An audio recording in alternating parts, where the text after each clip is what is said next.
हमारे ऊपर प्रभु की कृपा है ये हम कैसे पहचाने। ये 8 लक्षण प्रकट होने लगते हैं जिसके ऊपर प्रभु की कृपा होती है। हमारे ऊपर प्रभु की कृपा है ये हम कैसे पहचाने, तो ये 8 लक्षण प्रकट होने लगते हैं जिस पर हरिजू की प्रियाजू की कृपा है। पहला, घोर अपराध करने वाले के प्रति भी दया की भावना, शांति पहला लक्षण है। भाव में भी पहले शांत भाव है। हमारे ऊपर श्री हरिजू की कृपा है, इसकी पहचान ये 8 लक्षण। पहला, शांति, अर्थात घोर अपराधी के प्रति भी गुस्सा ना क्षमा करना, ये हरि की कृपा का लक्षण है। देख लो भाई, घोर अपराधी शब्द तो जाने दो, जरा सा प्रतिकूल हो जाए तो लाख समझाओ पर भ्रकुटी तनी रहती है। भला ऐसा है? अपराधी पर भी क्षमा का भाव होना, ये हरि कृपा पात्र में ही होगा, अन्य में नहीं। तो अगर अपने हृदय में ऐसा लगे कि ऐसा नहीं है तो हरिजू से प्रार्थना करनी चाहिए कि कृपा करो, मेरे में सामर्थ्य आवे। दूसरा, अनुसूया, वो किसी भी के प्रति कभी भी कोई दोष दर्शन ही नहीं करेगा। दोष कथन, दोष श्रवण की तो बात जाने दो। अनुसूया, दूसरों के गुणों में दोष ढूंढना ये नहीं होता। हरि कृपा पात्र में ये नहीं होता। ये सब भजन के नाश करने वाले। जैसे पहला अपराधी पर क्रोध कर देना, तो माया ने भेजा इसीलिए था कि तुम्हारे साथ व्यवहार ऐसा करे कि तुम क्रोध करो। क्रोध करोगे तुम्हारी ऊर्जा शक्ति नष्ट हो जाएगी, अध्यात्म में जो चलने की थी। और कहीं तुमने संकल्प कर लिया तो भजन शक्ति नष्ट हो जाएगी। तो अगर भजन बल है तो गया, जरूर उसको दंड मिलेगा, पक्का मिलेगा, 100% मिलेगा, लेकिन आप खाली हो गए। ना भजन करने की वृत्ति रहेगी और ना भजन रहेगा, दोनों बात। अनुसूया, किसी के सद्गुणों में दोष देखना, गुणों में दोष ढूंढना, ये हरि कृपा पात्र में नहीं होता। ये बहुत मंगलमयी बातें हैं जिससे हमारा भजन मार्ग पुष्ट होता है। तीसरा, वो बाहर से और भीतर से पवित्र रहता है, हरि कृपा पात्र। शौचाचार का ज्ञान होना चाहिए, वस्त्र आपके पवित्र होने चाहिए, ये बाहरी जल रज आदि के द्वारा बाहरी पवित्रता। और निष्कपटता, निश्चलता, सत्य भाव, ये अंदर की पवित्रता है। अगर कपट है, छल है, असत्य है तो हृदय मलिन रहता है। भीतर और बाहर से पवित्र रहना, इसमें खास बात क्या है? भीतर और बाहर से पवित्र रहने में, भीतर और बाहर से सदैव पवित्र कौन रह सकता है? तो बोले जो पुंडरीकाक्ष भगवान श्री हरि का, प्रियाजू का स्मरण करता रहता है, वो शवायाभ्यंतर शुचि, वो बाह्य और अभ्यंतर दोनों से पावन रहता है। तीसरी जो कृपा का लक्षण है, अर्थात वो सदैव भगवत चिंतन परायण, शौचाचार का पालन करने वाला, बाहर और भीतर से हरि कृपा पात्र पवित्र रहता है। चौथा, ऐसे कार्यों का अनुष्ठान न करे जिनमें हमारा भजन छूटता है, जिनमें सत्य छूटता है, जिनमें भगवत भाव छूटता है। जैसे आपके ऊपर कृपा हुई, आप भगवत मार्ग में चल रहे हैं, अब आप ऐसे संसारिक कार्यों का अनुष्ठान कर रहे हैं जिनमें आपकी चित्तवृत्ति बिल्कुल भगवत विमुख हो रही, तो जीवन का लाभ क्या होगा? लाभ तो है भगवत स्मरण सहित। जैसे कल एक ने प्रश्न किया कि मैं खाता तो नहीं हूं लेकिन मांस के दुकान में मांस बेचता हूं, होटल आदमी, क्या उचित है? ये उचित कैसे हो सकता है? तुम और भी तो व्यापार कर सकते हो। जरूरी है धर्म का पालन करने की इच्छा करते हो, धर्माचरण करते हो, ऐसा नहीं।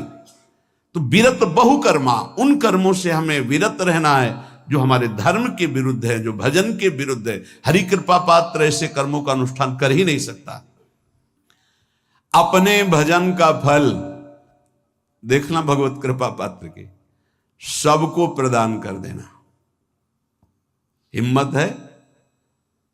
अपने भजन, इतनी मेहनत से किया हुआ भजन, भजन होने के बाद हे प्रभु इस भजन का फल हो, सर्वे भवन्तु सुखिना सर्वे सन्तु निरामयः। यहां तो कहते महाराज एक माला रोज आपके लिए करता हूं कि आपकी बीमारी ठीक रहे, तो शेष किसके लिए करते हो प्रभु?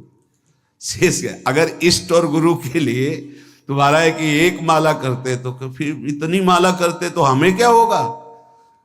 सब आपको दे देंगे तो हमें क्या होगा? तभी भजन का रहस्य नहीं जाना। छठवां, अपने भजन से अपने लिए कुछ भी ना चाहना और दूसरों की तो बात जाने दो, दूसरों से कुछ ना चाहना ये तो ठीक है, अपने भजन से अपने लिए कुछ ना चाहना है हिम्मत। देखो ये हरि कृपा पात्र में हिम्मत होती है। अपना भजन अपने प्रयोग में ना लाना, इसका भी आंतरिक रहस्य है।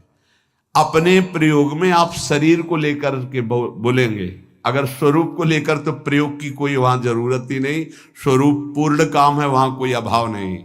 जब आप कोई भाव अपने लिए करेंगे तो देह भाव होगा, देह भाव से किसी विषय की मांग होगी। विषय पूर्ति भजन का फल नहीं होता, भजन का फल होता विषय निवृत्ति। बहुत जोर की बात है, कैसे समझ में आए? अपने भजन का भी फल अपने लिए नहीं, दूसरों से कुछ चाह रखना तो बात ही जाने दो, भजन से भी कोई अन्य सुख की चाह नहीं हुई। क्या चाहिए? भजन ही बनता रहे, भजन का फल भजन बनता रहे, खूब निरंतर जप करते रहे। सातवां, किसी भी मान सम्मान कीर्ति पद प्रतिष्ठा के मिलने पर हृदय का असंतुष्ट हो जाना, यह हरि कृपा पात्र का लक्षण होता है। प्रणाम नमस्कार जय हो तो हृदय में असंतुष्ट हो जाना चाहिए। कोई किंचन मात्र अभिमान न उदय हो जाए। प्रभु बचाओ, ये माया की चकाचौंध से बचा लो नाथ।